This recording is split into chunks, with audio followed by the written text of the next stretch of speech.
Bonjour les amis, si je fais cette vidéo aujourd'hui, c'est parce que je voulais vous apporter mon témoignage sur un sujet qui me pousse énormément à réflexion, qui me fait beaucoup réfléchir. Et j'en profite pour faire cette vidéo et demander votre avis à ceux qui ont un avis tranché, ceux qui ont des informations supplémentaires qui pourraient aider à faire comprendre les choses à la masse, à tous ceux qui s'intéressent à ce sujet. Première chose, je voulais parler de l'épisode de canicule qui a eu lieu en France. Si je ne dis pas de bêtises, du 16 juin, ça a été classé du 16 juin au 4 juillet, qui serait comparable à l'épisode de canicule qu'il y a eu en 2003 en France, si vous vous souvenez. Et ce que je voulais faire, c'est vous montrer en fait la situation ici, dans le pays où je me trouve, qui est pas très loin de la France, hein. Je dois être à peu près à 2000 km de Paris, c'est pas non plus énorme. Et je voulais vous donner mon témoignage sur la situation ici, qui est complètement différente de ce qui se passe en France. En France, vous avez eu cet épisode de canicule avec des chaleurs intenses, catastrophiques, dignes des pays du Maghreb. Et ici, je ne vais pas vous dire que ça a été le contraire, mais ça a été en dessous des moyennes de température qui étaient prévues. C'est-à-dire que le mois de mai, ça c'est certain, le mois de mai était catastrophique. On a eu énormément de retard pour planter. Regardez, là je suis dans mon jardin, j'en profite pour vous montrer un peu. Voilà, là il y a les pommes de terre, il y a les tomates qui sont sous serre parce qu'il ne fait pas très chaud ici, hein. C'est pas un pays super chaud. Et c'est à ça que je voulais en venir, c'est qu'on a eu un retard, mais limite catastrophique pour le mois de mai. On a pu planter nos premiers plants de tomates, tout ce qui était en attente. On a pu mettre ça uniquement sous serre que fin mai, alors que c'est pas la Russie non plus. Ici, l'été il fait chaud, l'été il fait 30 degrés normalement. Vous voyez, aujourd'hui j'en suis là. Bon, ce que j'aime bien, c'est que mes tomates, ça va bientôt commencer à ressembler à des arbres, mais bon, tant mieux, il y a des fleurs de partout, donc on devrait avoir bientôt des tomates. Et le mois de juin a été un mois vraiment, vraiment moyen. Beaucoup de pluie, des températures moyennes, des nuits à 15 degrés, et des journées qui tournent entre 20 et 24 degrés. On a eu 2-3 pics à 27 degrés, certaines journées 26-27 degrés quand il n'y avait pas un brin de vent, un grand soleil. 2-3 journées qui sont montées à 26-27 degrés peut-être. Mais nous avons vraiment un mois de juin qui était dans les tendances, on va dire, limite plus basses que les normales saisonnières que plus hautes. Et la question que je me pose, c'est étant donné la distance, étant donné la proximité de tous ces pays, comment se fait-il que vous avez des chaleurs intenses, catastrophiques autour de la France et que vous faites, je ne sais pas, quelques milliers de kilomètres juste à côté, vous déplacez de un ou deux pays à côté, et là vous avez des températures tout à fait normales, voire à la baisse par rapport aux normales saisonnières. Ça m'a fait un petit peu réfléchir. Après, je vais parler d'un sujet que je ne maîtrise pas. Donc voilà, ne pensez pas que je vais tout vous expliquer sur ce sujet-là, parce que justement, je cherche à me renseigner, je cherche à avoir des infos. Cette histoire des chemtrails, j'en entends souvent parler, beaucoup de youtubeurs en ont fait des vidéos, en ont parlé.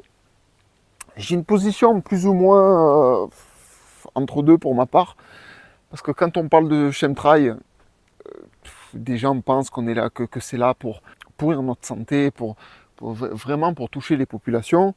Et bon, moi j'ai un petit doute sur ce point-là, parce que si on voudrait vraiment faire du mal aux populations, ceux qui dégagent ces choses toxiques qui seraient dans l'air, se reprendraient eux-mêmes la toxicité de ce qu'ils diffusent.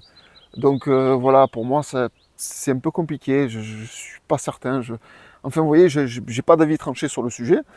Par contre, il se peut qu'en essayant de chercher quelque chose, une autre motivation, il se peut que des gens souhaitent faire quelque chose dans le climat, jeter une matière, quelque chose dont on n'aurait pas connaissance, qu'on ne saurait pas l'utilité de cette chose-là, mais qui permettrait de créer des microclimats, par exemple. En fait, créer une sorte d'atmosphère de bulle compacte, limitée, et qui fait que dans une certaine zone, en fait, vous auriez la possibilité de choisir votre climat au détriment d'autres zones où là, là où vous n'avez pas fait les chemtrails, dans ces zones-là, le climat suivrait son cours normal. Et c'est la question que je me pose. Et c'est pour ça que j'en profite pour vous demander, dans les commentaires, est-ce que vous pensez que c'est possible? Est-ce que des gens ont des infos à ce sujet? Parce que je vous le dis, regardez, rien qu'aujourd'hui, on est début juillet, il doit faire même pas 20 degrés, ici il fait nuageux, ici il y a très peu de chemtrails, je ne vais pas dire qu'il n'y en a pas, ma femme est persuadée qu'il y en a, mais moi franchement, j'ai pas l'impression d'en avoir vu, il n'y a pas de traînée blanche, je vois pas trop l'intérêt, peut-être qu'ici, c'est pas une zone qui intéresse beaucoup les gens, si des gens voudraient faire ce genre de manipulation, c'est pas une zone des plus intéressantes pour eux, il y a très peu de densité de population, c'est très naturel, voilà, donc peut-être que je ferai partie d'une zone qu'on peut dire, qui serait épargnée, contrairement à la France dans sa globalité, qui serait peut-être impliquée, où il y aurait une volonté de modifier le climat, pour faire passer des opinions politiques, pour faire passer des sujets politiques. En fait, voilà, c'est un témoignage. Ce n'est pas précisément une vidéo d'information, parce que je n'ai pas plus d'informations que ça à vous donner. Mais ce que je peux vous dire, c'est que dès qu'on sort de la France, qu'on s'éloigne un peu, vous avez des températures qui sont douces, vous n'avez pas de chaleur, de canicule, et c'est limite en dessous des normales saisonnières. Un mois de juillet avec des journées à 24 degrés, c'est bas. C'est même en Pologne. La Pologne, l'été, c'est 28-30 degrés. Des nuits entre 15 et 20 degrés et des journées à 28-30 degrés. Des belles journées quand il y a la chaleur. Ces journées-là, on ne les a pas encore connues une seule fois cet été. Nous avons que des nuits à 15 degrés. Alors c'est super, on dort à la couette et tout, c'est impeccable. J'ai beaucoup de chance par rapport aux Français, malheureusement. Et vous avez des journées 20 degrés, 25 degrés quand il fait quand les températures sont bonnes, vous avez une journée à 24, 25 degrés. Alors c'est super agréable, on est super bien. L'été, vous pouvez sortir, vous pouvez faire une activité toute la journée, vous ne perdez pas votre journée en fait. Parce que là, quand vous avez 38 degrés en France, vous vous enfermez chez vous avec la clim et à part regarder la télé, vous n'avez rien d'autre à faire, quoi. Donc je reconnais que c'est un avantage. Voilà. Tout ça pour dire, enfin, pour vous donner ce témoignage, et j'aimerais avoir le retour de personnes qui, je sais qu'il y a des gens qui sont passionnés par ce sujet, qui ont des tas d'infos, qui connaissent bien le sujet. Je me pose simplement une question, parce que je ne vais pas me plonger dans la première théorie qui vient. Je ne pense pas que les chemtrails sont déployés dans le but de faire du mal directement à la population, parce que les créateurs de ces choses-là seraient impactés autant que le reste de la population. Par contre, je pense qu'il est possible, c'est une théorie, après j'en sais pas plus, il est possible qu'on utilise des manipulations du climat pour faire passer des opinions politiques, des visions politiques, des sujets politiques, comme aujourd'hui, voilà, il faut économiser, il faut les heures creuses, il faut les heures pleines, il faut passer au vert, il faut le CO2, il faut plus prendre l'avion, enfin on est en plein dedans aujourd'hui, hein. Et je pense que c'est une aubaine pour ces gens-là, que le climat se dérègle à ce point-là, ça leur permet de mettre en avant leur argument politique et d'imposer à la population en leur faisant peur des directives politiques qu'ils n'accepteraient pas si tout était normal. Voilà, c'est un petit peu mon sujet. Voilà, c'est une petite vidéo de quelques minutes, juste pour vous parler de ça. Et pour vous, voilà, j'en profite en même temps pour vous faire le point. Mon potager avance super bien. On a eu des radis, on ne savait plus quoi en faire, on en a donné tellement. Les courgettes aussi, ça avance super bien. On a des courgettes énormes. Enfin, ici, le climat est doux. Les légumes se sentent à l'aise. J'en profite pour vous montrer un peu.